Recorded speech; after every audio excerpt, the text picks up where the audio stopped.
Controlador não vai controlar. O vai fazer isso?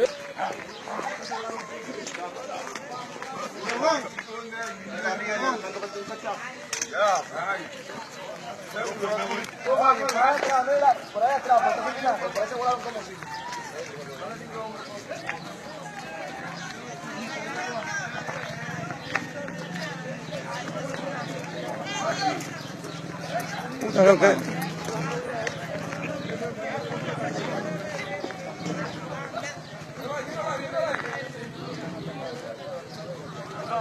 Oye, líder, ¿cómo?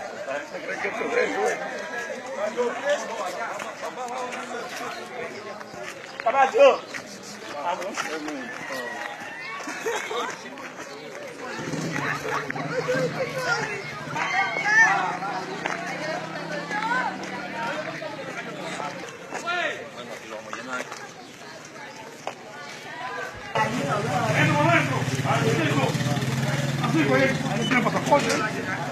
¿Tiene pasaporte?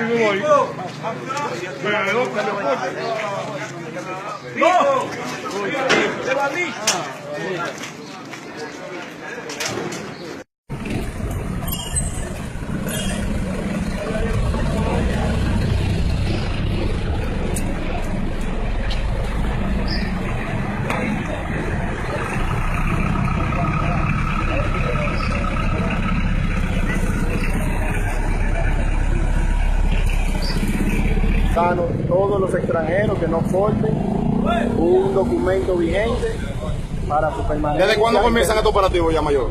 Bueno, aquí en la ciudad de La Vega comenzaron hoy y continuarán hasta que ya esté todo controlado en su totalidad. ¿Cuántas personas se han apresado ya? Bueno, no tengo los datos porque andan varios equipos operando en todas las... Mayor, ¿cómo verifican que un haitiano está Tenemos legal? un centro de cómputo en Pontón con el encargado regional de migración, el señor Carlos, y entonces allá proceden a la depuración y si están vigentes esos documentos, muchos de ellos dicen que se les perdió y que no tienen el actualizado, entonces de allá se despachan. ¿Se está realizando en los sectores también, en los barrios? ¿Se está realizando? ¿Estos operativos van a ser diarios o...?